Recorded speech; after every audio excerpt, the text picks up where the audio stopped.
अच्छा, उस दिन हम लोग डिस्कस कर रहे थे आईसी के बारे में और उसके ऊपर कुछ ऐसे ही पहले तो हम लोग कुछ प्रैक्टिकल वो चीजें कर रहे थे, है ना। तो मैं क्वेश्चन दे रहा था उस दिन, वही कंटिन्यू करेंगे। दैट इज सपोज एक वो है फाइबर ऑप्टिक केबल, ठीक है, और फाइबर ऑप्टिक केबल में ये बाहर का μ2 है मान लो, अंदर का μ1, उल्टा भी कर सकते हो, ठीक है। ऐसे केस में तुमको बताना है रिलेशनशिप बिटवीन μ1 एंड μ2, ठीक है। तो यानी फाइंड रिलेशनशिप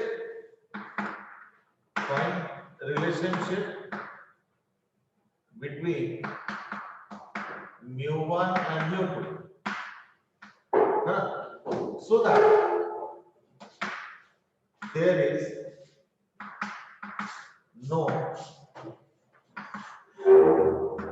डेटा लॉस, कि कोई डेटा लॉस कभी इसमें ना हो। तो इसके लिए क्या कंडीशन, ठीक है ना, कोई डेटा लॉस ना हो तो उसके लिए क्या कंडीशन होगा, दैट इज द क्वेश्चन। चलो फटाफट ट्राई करो।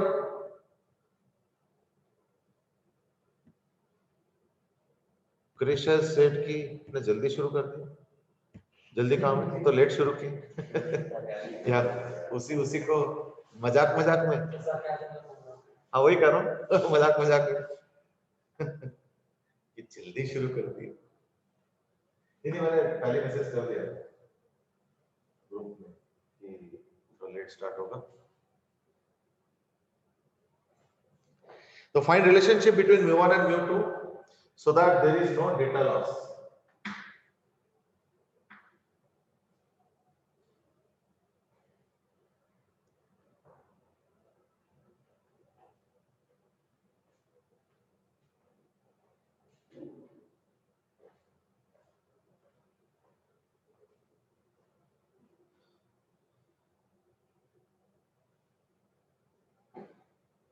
ओके, अनिरुद्ध से इसकी स्कूल का नेट बेकार है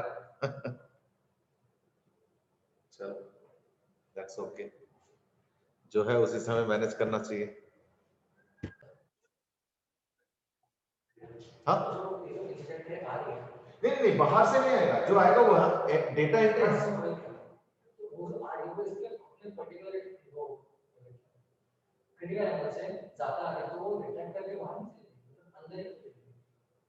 नहीं, रिफ्लेक्ट वाला देखो, रिफ्लेक्ट वाला तो एक छोटा सा परसेंटेज होता ही है। देखो वो तो किसी भी रिफ्रैक्शन में थोड़ा सा रिफ्लेक्ट तो करता ही। अब जैसे मान लो तुम बाहर का जो चीज देख रहे हो ग्लास के थ्रू, वो रिफ्लेक्ट तो कर रहा है, लेकिन एक परसेंटेज रिफ्लेक्ट भी करेगा, but that we are not counting. नहीं, एयर से mu1 का कोई क्रिटिकल एंगल नहीं होगा ना, डेंसर से रेयर जाते हुए क्रिटिकल एंगल होता है, रेयर से डेंसर में कोई क्रिटिकल एंगल नहीं होगा। उसमें होगा क्या कि थोड़ा सा रिफ्लेक्शन करेगा, वो मैं मना नहीं कर रहा, लेकिन that will be like a very small percentage, तो हम उसको डिस्काउंट कर सकते हैं।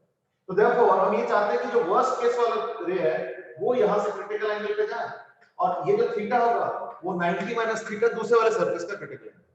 तो ये चीज है, दो इक्वेशन आ गया।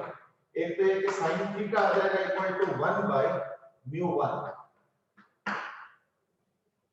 है ना, और sin 90 माइनस थीटा, ये वर्स्ट केस वाला केस है, ये जस्ट ग्रेजिंग वाला केस है ना।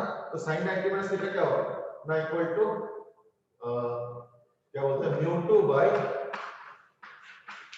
mu1। ये तो cos थीटा हो गया इसमें, तो sin square theta plus cos square theta equal to 1, है ना। तो यानी ठीक है, sin square theta plus cos square theta 1 by mu1 square plus 1 by mu2 square by mu1 square should be equal to 1। तो यानी क्या आ गया ना, 1 plus mu2 square should be equal to mu1 square. तो यानी इससे ही पता चल रहा है कि mu2 square should be equal to mu1 square minus 1। Sir board blur आ रहा है। हाँ बेटे, ब्लर आ रहा है, सोम बोल रहे थे। चलो एनीवे, तो देखो अब ये जो वैल्यू आया ना, इसमें ग्रेजिंग वाला लेके हमने ग्रेजिंग वाला लेके किया, तो हमारे लिए फेवरेबल क्या होगा कि mu2 का वैल्यू इससे ज्यादा। तो हमने अभी जो निकाला वो है इक्वलिटी वाला, लेकिन अब हम क्या करेंगे ना, जो सॉरी म्यू2 का वैल्यू इससे कम आ, उल्टा बोल रहा हूं, तो म्यू2 का वैल्यू अगर इससे कम आ जाए तो हमारे लिए फेवरेबल है ना। या अगर म्यू1 के टर्म से बताना तो वो भी कर सकते हैं, μ1² इज इक्वल टू है, तो इसको इस तरह से लिख देते हैं, ये भी लिख सकते हैं μ1² is equal to under root of, मतलब μ1 is equal to under root of 1 plus μ2², और नहीं तो μ1 है ना, sorry μ2 is equal to under root of μ1² minus 1। ये हो गया बेयर मिनिमम वाला कंडीशन। अब ये जो भी आ रहा है μ1 और μ2 दो हिसाब आ रहा है, तो या तो हम लिखें कि μ2 इससे कम हो, इससे कम हो, या तो μ1 इससे ज्यादा हो। दैट्स ऑल, वो बात एक ही है, ठीक है ना, वो बात एक ही है, तो इससे कोई ज्यादा फर्क नहीं पड़ता है। यानी कंडीशन फाइनली क्या होना है, finally condition is that either we write μ1 as greater than under root of 1 plus μ2², or we can write μ1 is less than under root of, sorry, μ2 is less than, बात देखिए whichever you want to write। हाँ, और अगर देखा जाए तो एक चीज और भी है that ये सारे ग्रेटर देन 1 होते हैं, रिफ्रैक्टिव इंडेक्स हमेशा एब्सोल्यूट ग्रेटर देन और इक्वल टू 1 होता है, तो ऑब्वियसली तो वो अपने आप देख लेंगे। हाँ जी,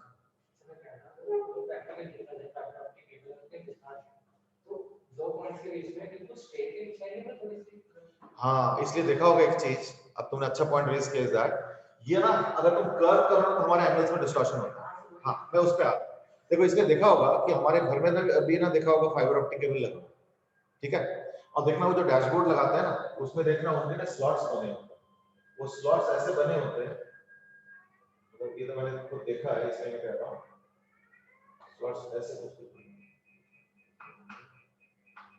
मतलब जहाँ पे राउंड्स करना होता है ना, उनके स्लॉट्स करते हैं, उनको मालूम है कि किस एंगल से ज्यादा, मतलब अगर तुमने बहुत शार्प टर्न कर दिया ना तो वहां दिक्कत है, इसलिए बहुत शार्प टर्न अलाउड नहीं है, यानी तुम्हारे टर्निंग का रेडियस और कर्वेचर बड़ा होना चाहिए। इसलिए देखना जिस डैशबोर्ड पे वो फाइबर ऑप्टिक केबल लगाते हैं, आजकल तो सारा इसी से ही चलता है, फाइबर ऑप्टिक केबल ही लगाते हैं, ब्रॉडबैंड जितने हाई स्पीड है, तो देखना उसका जो डैशबोर्ड होता है ना, देखना उसमें ऐसे स्लॉट्स बने, वो ना थोड़ा सा एक्स्ट्रा वायर देके जाते हैं, क्योंकि इसका ना बार बार वायर खींचना मुश्किल होता है, जब पहली बार वायर देते हैं ना तो एक्स्ट्रा वायर को एक जगह रोल करके रखोगे पैक करके, तो अगर हमारे हाथ में दे दिया जाए तो हम तो कैसे ही गुजरी करके पैक कर देंगे, उसमें डेटा लॉस हो जाए, इसलिए वो क्या करते हैं खुद ही उसको रोल करके रखते हैं, तो उसके जो डैशबोर्ड होता है ना रोल करके, तो मैंने देखा ऐसे स्लॉट्स बने कि जो बंदा आ रहा है उसको ठीक करने के लिए, लगाने के लिए, वो भी इसी स्लॉट में उसको रोल करेगा, यानी कि वो अपने हिसाब से रेडियस ऑफ कर्वेचर उनका पता है, उनको पहले से उनको ट्रायल किया होगा ना पहले से, कि इससे नीचे रेडियस ऑफ कर्वेचर अगर रखोगे ना फाइबर ऑप्टिक केबल, तो फिर वो साइड से डेटा लॉस होगा, फिर वो एंगल्स डिस्टॉर्ट हो जाएंगे, क्योंकि अगर इसको बेंड करते हो तो देखो ये एंगल कम हो जाता है, जैसे इसको बेंड करोगे ना तो ये एंगल कम होगा, तो उसके लिए क्या होगा, क्रिटिकल एंगल से कम हो जाएगा, तो वो फिर बाहर चला जाएगा, तो डेटा लॉस हो जाएगा, इसलिए बेंड ज्यादा नहीं होना चाहिए, इसलिए ये स्लॉट्स बने हैं, सो दैट उनको मालूम है कि कौन से ज्यादा नहीं बेंड होना चाहिए, तो जो एक्स्ट्रा वायर देके जाता है ना, वो इसी स्लॉट में 8-10 स्लॉट्स घुमा देता है, कि कहीं कोई इधर उधर वायर के कुछ दिक्कत हुआ तो इसी से काट के थोड़ा सा, है ना, तो वो चीज, तो देखना ये सब देखा, और एग्जैक्टली यही प्रैक्टिकल प्रॉब्लम को सॉर्ट आउट करने के लिए।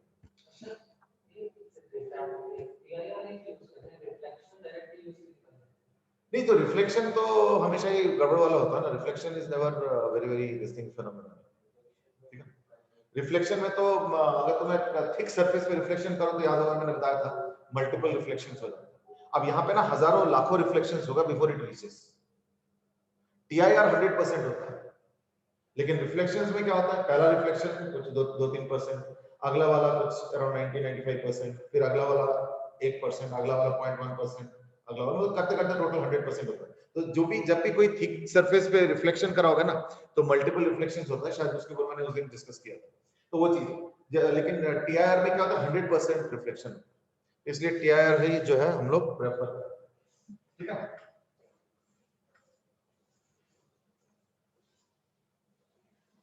इनफैक्ट इसी रिफ्रैक्शन के ऊपर शैडो का क्वेश्चन भी बनता है, जैसे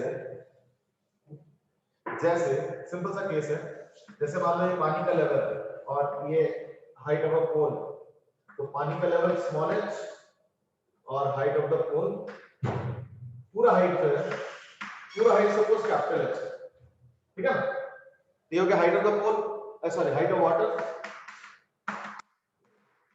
ओके, और ये हो गया पूरा हाइट ऑफ द पोल। और मान लो थीटा एंगल पे सन तो इंफिनिटी पे होंगे, है ना, थीटा एंगल। क्वेश्चन थोड़ा बहुत ऑब्वियस हो गया कि पानी का हाइट सपोज स्मॉल एच है और पोल का हाइट सपोज कैपिटल एच है, ठीक है, और थीटा एंगल हो गया angle of elevation of the sun. इस वक्त सन जो है थीटा एंगल पे है, तो तुमको जो है लेंथ ऑफ शैडो निकालना, ठीक है, तो theta is the angle of the sun, तो तुमको लेंथ ऑफ शैडो निकालना।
ठीक है, यानी आई थिंक दो पार्ट्स में डिवाइड कर सकते हैं इसको आराम से, है ना, तो h माइनस h हो गया, तो ये हो गया h minus h cos theta, और बाकी स्मॉल h है तो small h tan i2।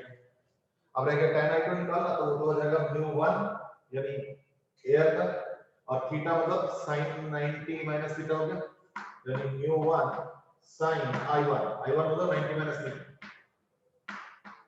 Is equal to μ2, है ना, μ2 मतलब μ इनटू sin i2। तो sin i2 आ गया कितना ना, μ1 तो 1 है, ये तो 1 हो गया, यानी 1 बाय μ cos थीटा बाय μ। तो sin i2 is equal to cos theta by μ। तो अगर ये sin i2 होता तो you can easily draw the triangle, ये i2 cos थीटा, ये μ हो गया, तो मुझे क्या चाहिए, मुझे चाहिए tan i2, ठीक है ना, तो यानी equal to h minus h cot theta plus small h tan i2। tan i2 बोलते क्या होगा, cos theta by under root of μ square minus cos square theta, ठीक है, that will be the length of the shadow. Clear है ना, simple. चलो ठीक, तो दिस इज एन एग्जांपल है।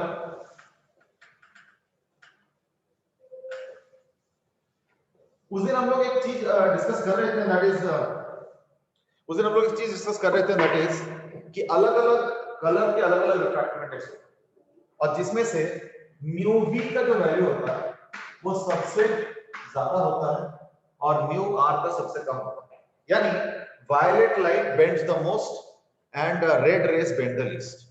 नॉट ओनली दैट, उस दिन हमने जब प्रिज्म किए थे तो हमने एक चीज किए थे, दैट इज जो मिनिमम एंगल ऑफ डेविएशन आया था वो आया था म्यू माइनस 1 इंटू ए, ये एक्सप्रेशन हमने लिखा था।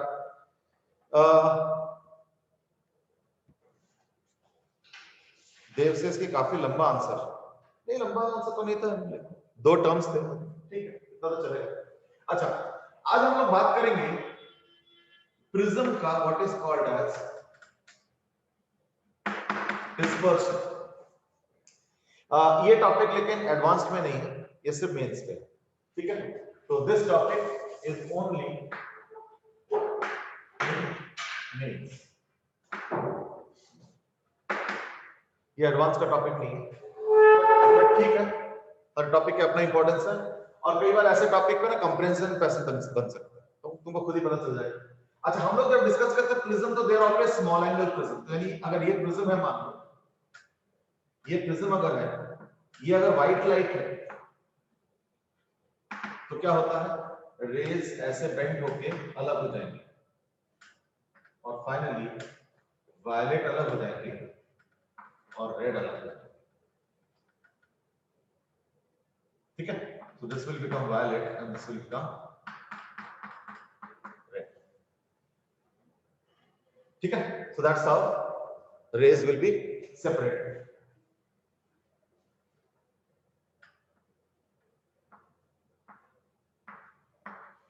ओके तो ये जो दोनों के बीच के एंगल होता है, इसको बोलते हैं एंगल ऑफ डिस्पर्शन।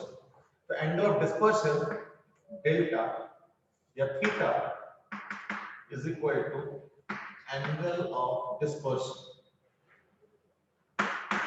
ठीक है। There is also called as something called as delta. Delta is the average angle of deviation. Now these are actually two different things. Now actually देखा जाए तो सबसे ज्यादा डिबेट किसने किया, violet. The angle of deviation of violet is the most and that of the red is least. ये तो देखिए पता चल रहा है। तो एंगल ऑफ डिस्पर्शन क्या होगा, ना मान लो व्हाइट लाइट तो सारा इकट्ठे है, पर मान लो एक 12 डिग्री बेंड कर गया और एक मान लो 17 डिग्री बेंड कर गया, तो एंगल ऑफ डिस्पर्शन क्या होगा, 5 डिग्री। तो वही चीज हो गया एंगल ऑफ डिस्पर्शन। तो एंगल ऑफ डिस्पर्शन क्या होगा, delta violet minus delta red. अब डेल्टा वायलेट क्या होगा वो तो पता ही है ना, तो that will be equal to, formula ये है म्यू माइनस 1 इनटू ए, यानी mu v minus 1 into a minus mu r 1 minus 1 into a, यानी mu v minus mu r into a, that is the angle of dispersion, ठीक है।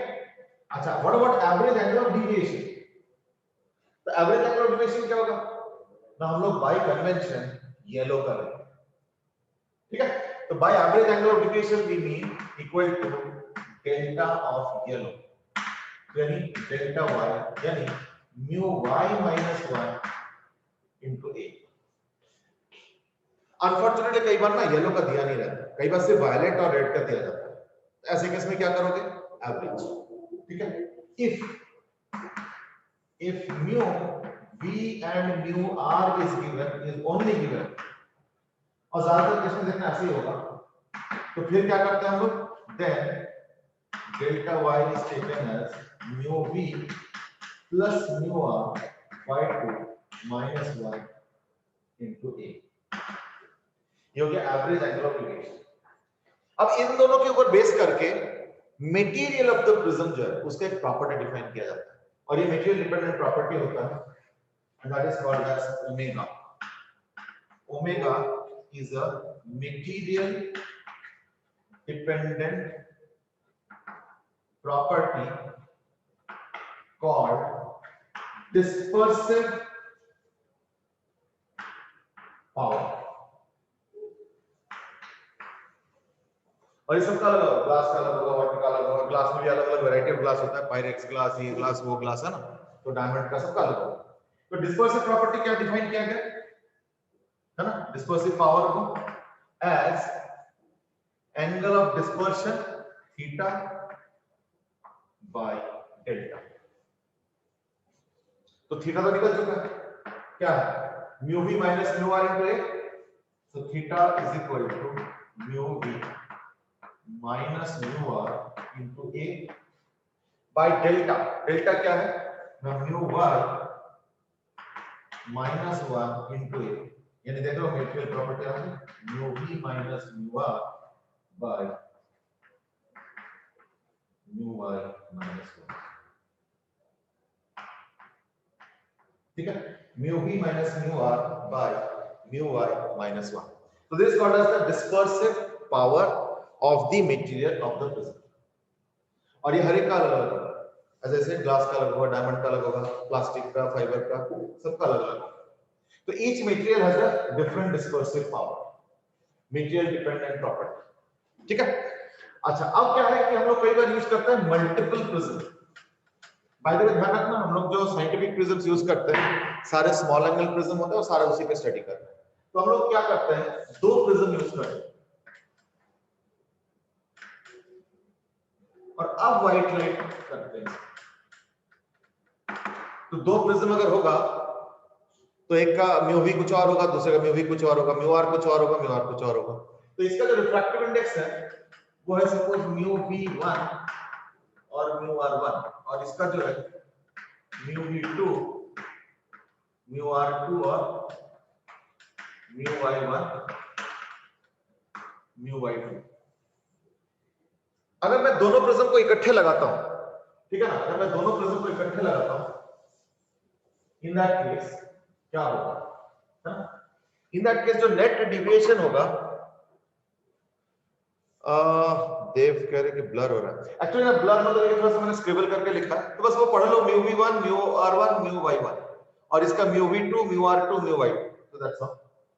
अगर मुझे अब delta निकालना है, एंगल ऑफ डिविएशन, तो क्या है, दोनों का ऐड करेंगे, mu y 1 minus 1 into a plus mu y 2 minus 1 into a1 and a2. फिर हो सकता है एंगल ऑफ प्रिज्म भी अलग हो, ये a1 ये a2. और जो डिस्पर्शन होगा थीटा वो क्या होगा, एक का डिस्पर्शन फिर फॉलोड बाय दूसरा डिस्पर्शन, तो हो जाएगा mu v1 minus mu r1 into a1 plus mu v2. अब इसमें हम लोग दो कंडीशन को स्टडी करेंगे, दो कंडीशन को स्टडी करेंगे. एक है पहला डिविएशन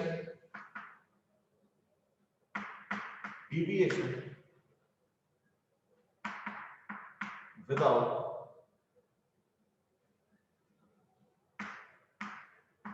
डिस्पर्शन, ठीक है, डिविएशन विदाउट डिस्पर्शन हो गया. और दूसरा हो गया डिस्पर्शन विदाउट डिविएशन. तो पहले डिविएशन विदाउट डिस्पर्शन करते हैं. अगर मैं डिविएशन विदाउट डिस्पर्शन करता हूं तो डिस्पर्शन नहीं होना चाहिए, तो थीटा को 0 पुट करेंगे, तो therefore theta is equal to 0, यानी इसको 0 करेंगे तो यानी a2 आ जाएगा. तो यानी बेसिकली क्या ना, थीटा को 0 करेंगे क्योंकि डिविएशन ओके है लेकिन डिस्पर्शन ओके नहीं है, यानी डिस्पर्शन नहीं चाहते. अच्छा, डिस्पर्शन का मतलब क्या होता है, डिस्पर्शन का मतलब होता है कलर स्प्रेडिंग. समझ में कहता हूं नहीं, कलर स्प्रेडिंग मत कराओ, है ना, लेकिन डिविएशन होने तो कोई बात नहीं. चलो ठीक है, तो थीटा इज इक्वल टू 0 यानी a2 क्या आ गया, minus of a1 into mu v1 minus mu r1 by mu v2 minus mu r2.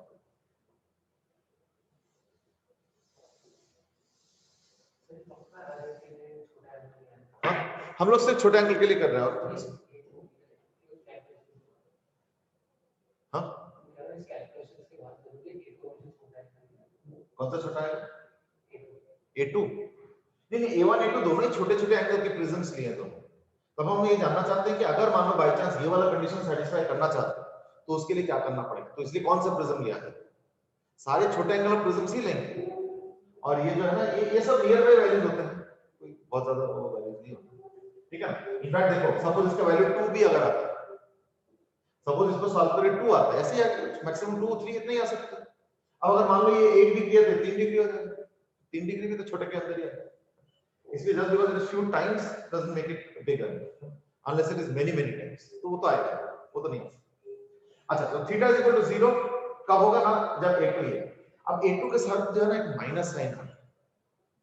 अब इस माइनस का क्या सिग्निफिकेंस है, हमने ओरिएंटेशन गलत किया, ठीक है ना? क्यों? क्योंकि अगर ऐसे करोगे ना तो डिस्पर्शन और बल्कि बढ़ जाता है, इसलिए हमें क्या करना पड़ेगा, इसको स्वैप करना पड़ेगा। इसका मतलब ये, इसका मतलब कि A1 को तो ऐसे रहने दो कोई बात नहीं, पर A2 को ऐसे रखो, इस तरीके से करेंगे। नाउ यू सी डिस्पर्शन नहीं हुआ, ये कैसे पॉसिबल हो पाया?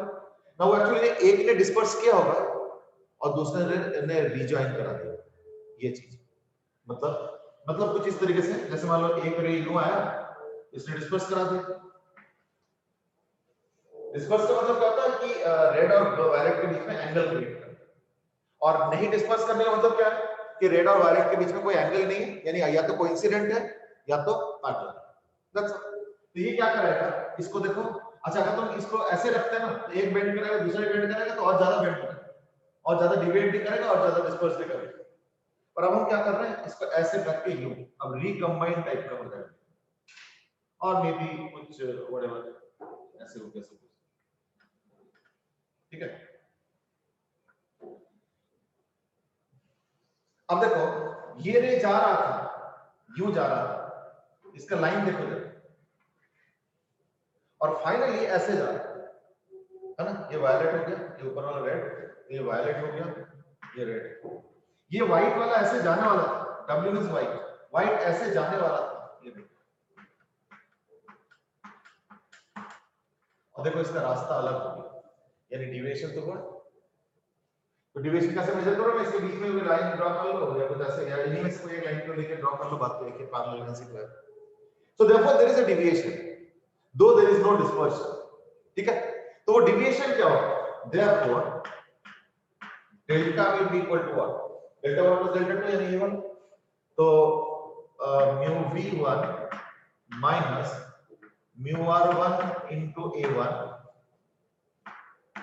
माइनस ये वाला, यानी mu V2 minus mu R2 into A2। अब A2 क्या है ना, A1 इनटू दिस है ना, यानी A1 इनटू, थोड़ा सा वायर देखते हैं, हाँ A1 इनटू और ये म्यू V1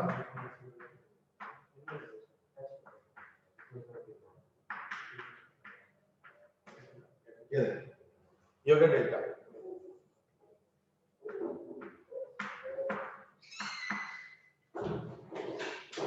अब देखो ये जो डेल्टा है इसको हम दो तरीके से लिख सकते हैं। पहले एक तरीका बताता हूं, सपोज मैं एक काम करता हूं, मैं इसमें से,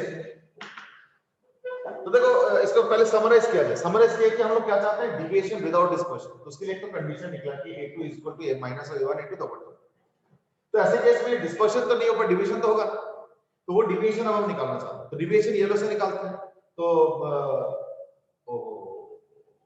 ये mu y1 sorry mu y1 minus 1, मैंने गलती से उल्टा, mu y2 minus 1 into A1 into this. अब मैं एक काम करता हूं, मैं mu y1 minus 1 into A1 अगर कॉमन लेता हूं तो क्या, ये पूरा 1 हो गया, ठीक है? और mu V1 minus mu R1 by mu y1 minus 1 है ना, तो mu y1 minus 1 into mu y2 minus 1 by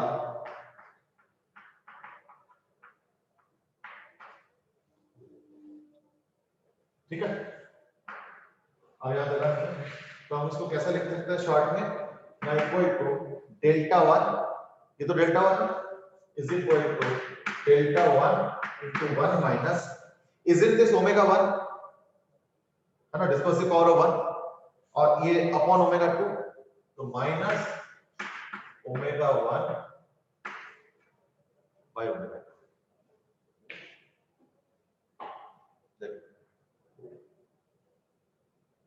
ठीक है? तो देयरफॉर अगर तुम डिस्पर्शन नहीं चाहते हो तो इन दैट केस डिविएशन तो आएगा ही आएगा। कैसे आएगा ना, देखो मैंने दिखा दिया कि ओरिजिनल रेज ऐसे जा रहे थे और फाइनली ऐसे जा रहे हैं, तो दोनों के बीच के एंगल है वो डिविएशन होगा। पर वो डिविएशन होगा कितना, ना वो कैलकुलेशन करके हम देख रहे हैं, तो ये आ गया 1 माइनस ओमेगा 1 बाय ओमेगा 2। पर इसको ओमेगा के टर्म्स में ना लिख के, इस तरीके से ना लिख के हम दूसरे तरीके से लिख सकते हैं। कैसे? ना मैं एक काम करता हूं, यहां से मैं थोड़ा दूसरा कर लेता हूं। क्या ना, जगह बिल्कुल नहीं है, चलो कोई नहीं, पहले इसको नोट कर लिया, ठीक है। अब मैं इसको थोड़ा सा दूसरे तरीके से करता हूं तो एक्सप्रेशन थोड़ा अलग आएगा। कैसे? ना मैं एक काम करता हूं, मैं mu by 1 minus 1 into a1 ना कॉमन लेके मैं ले लेता हूं mu v1 minus mu r1 common, यानी मैं इसी को दूसरे तरह से लिख रहा हूं, mu v1 minus mu v1 minus mu r1 into a1 common. तो क्या आ जाएगा? अब थोड़ा एक्सप्रेशन चेंज हो जाएगा, ठीक है। तो क्या हो जाएगा ना, mu y1 minus 1 by mu v1 minus mu r1 minus mu y2 minus 1 by mu v2 minus mu 1। तो ये क्या आ गया? ये आ गया 1 अपॉन ओमेगा और दूसरा आ गया 1 अपॉन ओमेगा 2। तो देयरफॉर इसको मैं फिर एक और तरीके से भी लिख सकता हूं। ये सामने वाला जो चीज आ गया, ये तो अब थीटा 1 आ गया, है ना। तो अगर तुम थीटा 1 के टर्म्स में लिखोगे तो ये आ जाएगा 1 बाय ओमेगा 1 या। तो दो तरीके से हम एक्सप्रेशन लिख सकते हैं, ठीक है। एक अगर तुम डेल्टा 1 के टर्म्स में लिखोगे तो वो अलग आएगा 1 माइनस ओमेगा 1 बाय ओमेगा 2 रहता है, और अब आ गया theta 1 into 1 by omega 1 minus 1 by omega 2, यानी डिस्पर्सिव पावर के टर्म्स में हमने लिखा। अब इसका उल्टा भी हो सकता है। तो उल्टा का मतलब क्या हुआ कि सपोज तुम कहते हो कि डिविएशन विदाउट डिस्पर्शन नहीं, डिस्पर्शन विदाउट डिविएशन। अब हम उल्टा चाहते हैं, ठीक है। तो इस बार हम चाहते हैं डिस्पर्शन विदाउट डिविएशन, ठीक है ना। इसका डायग्राम बनाओ जरा। हाँ, तो फिर वो फॉर्मूले में हम थीटा 1 को थीटा 2 बचेगा, ओमेगा 1 को ओमेगा 2 ऐसे करके, तो इसका मतलब है कि वो अलग आंसर आएगा डेविएशन का। नहीं, ये तो इंटरचेंजेबल रेस है। मतलब ये कि अगर तुम इधर से रेस भेजोगे तो ऐसे अगर भेजोगे तो ये वापस उसी से आएगी। हाँ, तो वो एक्चुअली ना फिर क्या होगा, इसके एंगल के टर्म्स में आएगा ना, तो थोड़ा एक्सप्रेशन देखने में तो अलग आएगा।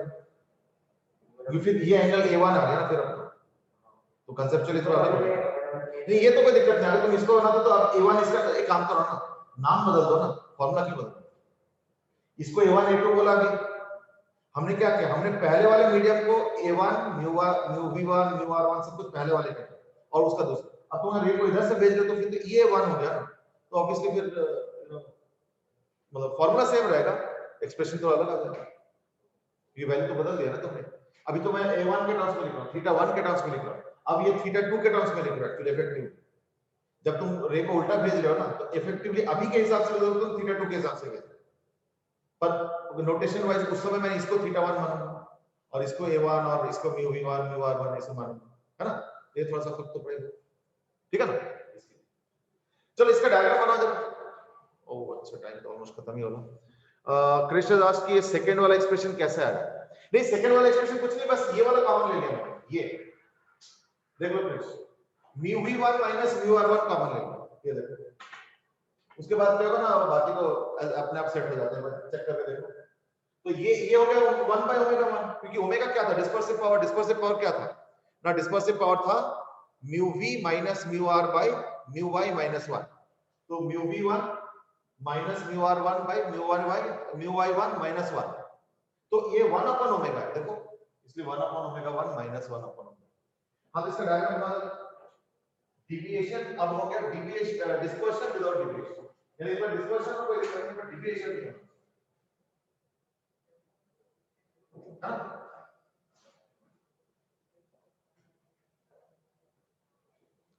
चलो इसका मैथमेटिक्स हम लोग कल कंप्लीट कर लेंगे, बट ये इसका फिगर बना दो तब तक।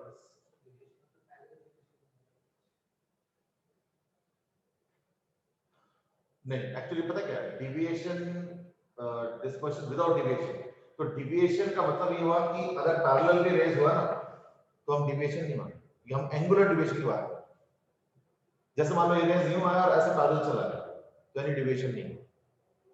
पर डिस्पर्शन हो सकता है, क्यों? ये हो सकता है कि ऐसे ना होके ऐसे हो जाए, कुछ इस तरीके से ऐसे, तो डिस्पर्शन तो हो गया। लेकिन अगर इसको येलो को फॉलो करो तो हो सकता है येलो यहां से ज्यादा है जो कि ओरिजिनल रे के साथ ऐसे।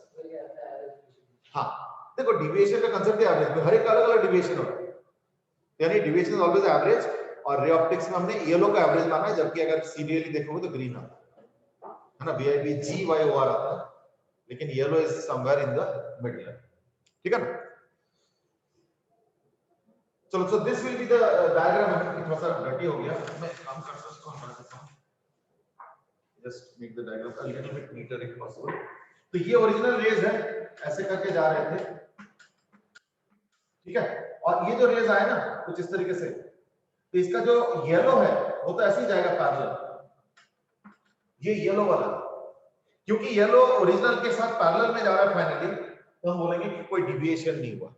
लेकिन डिस्पर्शन हो सकता है, क्यों? ये देखो डिस्पर्शन हो गया, ये देखो, ये रेड और ये वायलेट, तो देखो दोनों के बीच के एंगल आ गया, डाइवर्जन कर।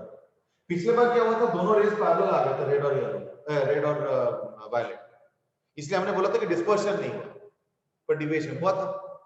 इस बार क्या देखो, डिस्पर्शन हो गया, क्योंकि ये हो गया रेड और ये हो गया वायलेट। इस बार देखो रेड और वायलेट के बीच में एंगल है, यानी डिविएशन तो हो रहा है, सॉरी डिस्पर्शन तो हो रहा है, लेकिन डिविएशन इसलिए नहीं हुआ क्योंकि येलो वाला रे ओरिजिनल के बिल्कुल पैरेलल है इसके साथ, ठीक है ना। बाकी इसका भी मैथमेटिक्स होगा ऑब्वियसली, तो इसका मैथमेटिक्स हम लोग कल करेंगे, ठीक है ना। सर हाफ ईयरली का सिलेबस कहाँ तक है? हाफ ईयरली का सिलेबस बेटे एसी तक। ईएम वेव्स नहीं आए? नहीं, ईएम वेव्स नहीं है, एसी है लेकिन, ठीक है ना। हाफ ईयरली का जो सिलेबस है वो एसी तक है। चेक करूं कि ठीक, चलो ठीक है, फिर आज के लिए इतना ही है ना, अगले दिन कंटिन्यू करेंगे इसको।